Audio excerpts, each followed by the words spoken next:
It is said that in the 20 years of Wanli in the Ming Dynasty, the guy in Japan named Sekibai is also Hideyoshi Toyota. Launch a rebellion. Bring troops to fight North Korea. The king of Korea quickly sent someone to send the memorial to the Ming Dynasty for help. The court sent troops across the sea to rescue. At that time, an official from the Ministry of Household Affairs proposed to the emperor that we should go to war now. Not enough military spending. Temporarily open a policy of donating grain in exchange for places in the national prison. What do you mean? That is, rich people only need to pay a batch of food. You can get your son directly into the highest institution in the country. Gazijian reading. What are the benefits of entering the Gwozi prison? First, you can study hard and get a reputation. The second is that the examinations are easier. The third is to at least get a small official in the future.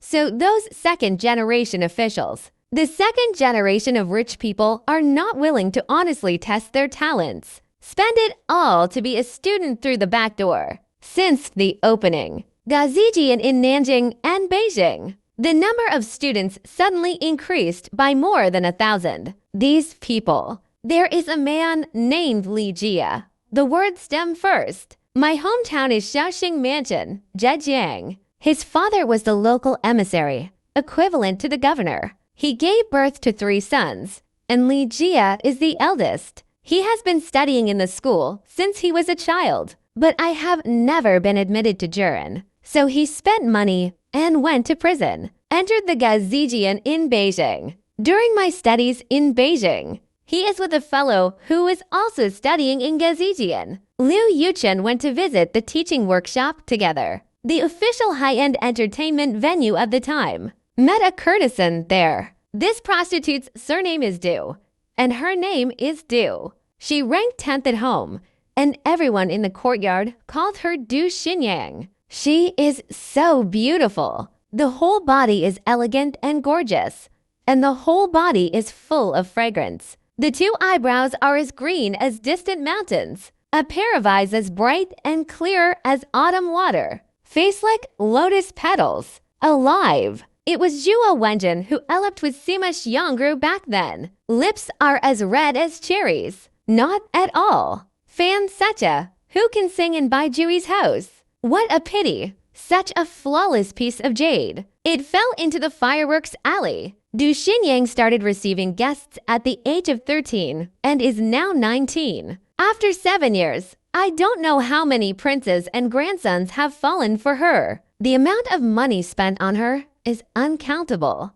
But she kept thinking about finding a reliable man, get married, and live a normal life. She saw that Li Jia looked gentle. He speaks gently and considerate, and is also a child of the official family. I feel like a person who can be trusted for life. Li Jia was also fascinated by Du Xinyan. 2 people fall in love at first sight. Soon it will be like glue and inseparable. Li Jia simply lives with Du Xinyan every day. I don't even go to Gazijian's class very much. That went on for over a year. The thousands of taels of silver brought by Li Jia were all spent on Du Xinyan. His father, Li Buzhang, heard that his son was messing around outside. I was so angry that I wrote to scold him several times. They cut off their sources of income. But Li Jia has been fascinated by Du Xinyan. I'm reluctant to leave, but I don't have the money to continue the scene. The mother of the brothel is getting impatient.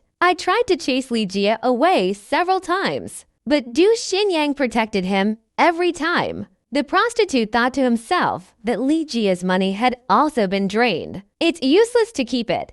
It's better to force Du Xinyan to drive him away. One day, the prostitute turned against Li Jia in front of Du Xinyan. Say, if you can come up with 300 taels of silver, I'll let Xinyan go with you. If you can't take it out, don't bother again. She thought that Li Jia would definitely not be able to come up with the money. I want him to give up. I didn't expect Du Xinyan to say on the spot, Mom, this is what you said. You can't go back on it. Although Mr. Li has no money now, but I can help him figure out a way to collect the 300 taels. The old lady was taken by the army. I had to bite the bullet and agree. But there's a 10-day deadline. Du Xinyang privately discussed with Li Jie and asked him to find a way to borrow money. Li Jie is looking for friends to borrow everywhere, but everyone knew that his family was in decline, and no one would lend him. It's almost 10 days away. Li Jie didn't borrow a penny, so he cried in a hurry. Du Xinyang took out some odds and ends of jewelry she had saved, let Li Jie pawn it, collected 150 taels, the rest of the money. Du Xinyang asked Li Jie to find his fellow villager Liu Yuchen for help. Liu Yuchen was not optimistic about this marriage, but I was moved by Du Xinyang's sincerity. I helped Li Jie collect the other 150 taels. 300 taels of silver was finally enough. The prostitute didn't expect them to really come up with the money. I want to go back on my words, but Du Xinyang is firm. The prostitute had no choice but to let Du Xinyang go. The day I left, Du Xinyang, take a small gold painted box with you that you usually accumulate. It contains some daily clothes and odds and ends. Li Jie asked her what was in the box. She said it was just needle and thread. Li Jie didn't care. The two of them left the workshop and rented a boat, prepared to return to Li Jie's hometown of Shaoxing along the canal. Along the way, two people talk and laugh. Du Xinyang is in a very good mood. I feel like I've finally jumped out of the fire pit, although Li Jie is happy. But I kept worrying. His father was grumpy. If only I knew he married a prostitute and went home. I'm sure to be furious. What to do then? He told Du Xinyang about this. Du Xinyang comforted him and said, "Don't be afraid. Let's live in Suzhou for a while. Let your father down. I will try my best to beg him to accept it." When the boat reaches the Guazhou ferry entrance, the two of them switched to a bigger boat, parked by the river for the night. The moon was particularly bright that night. The river was sparkling, and Du Xinyang was interested. Let Li Jie light a candle. The two of them drank while admiring the moon. Du Xinyang also sang a few ditties. The song is melodious and beautiful, floating far away on the river. Who knew that this song caused trouble? There is a luxurious boat parked next to it. On the boat sat a salt merchant named Sun Fu. Yangzhou people. The family is very rich. Sun Fu is watching the moon on the boat. Suddenly, I heard the song and was immediately fascinated. The next morning, he sent someone to find out whose boat it was. I know that Li Jie brought Du Xinyang with him, just came over on purpose. Sun Fu pretended to be enthusiastic and invited Li Jie to the restaurant for a drink and a chat. Li Jie is worried that no one will discuss the matter of going home. I confided in Sun Fu. When Sun Fu heard that, he had a bad idea in his heart. He said to Li Jie, "Your father is a dignified emissary. How could you accept a prostitute as your daughter-in-law? You take her back. Not only does your father deny you, you can't hold your head up in front of relatives and friends, and you spend all your money for her.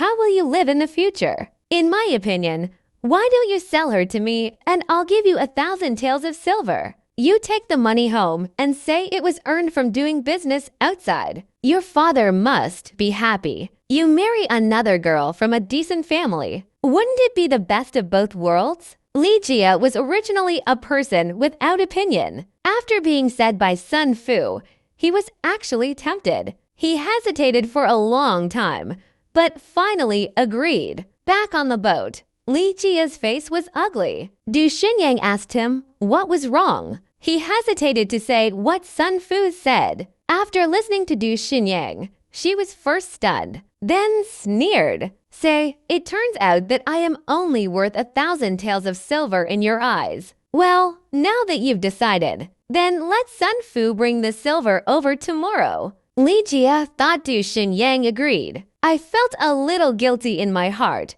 but I didn't look back. The next morning, Sun Fu came with 1,000 taels of silver. Du Xinyang calmly dressed up. Wear the most beautiful clothes. Then let Li Jia carry the small gold-painted box to the bow of the boat. She's in front of everybody. After opening the box, there is no needle and thread debris in it at all. Instead, it is full of layers of gold and silver jewelry. There are pearl jadeite agate, opal, and various antique jade. Every piece is priceless, and everybody was stunned. Du Xingyang pointed to these treasures and said to Li Jia, "These things add up. More than 10,000 taels of silver. I wanted to take them back with you and live a good life, but you actually sold me for a mere 1,000 taels. You betrayed my sincerity. What face is there in the world? Finish." She threw the treasures in the box into the Yangtze River one by one. As soon as the waves rolled,